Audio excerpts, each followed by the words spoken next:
Hey guys! Welcome to Mika Ray Eats Piatos Blind Box Challenge with Miko! What's up, guys? Miko here. Yeah. Okay, you just have to guess each flavor and let me know what you think. Okay, game. Okay, go! First flavor.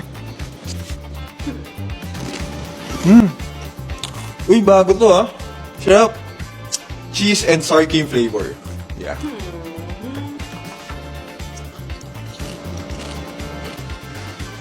Ito lasang piatos, sour cream and onion. Third.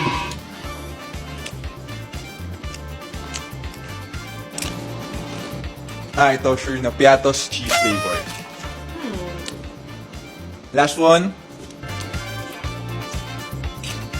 Roadhouse Barbecue!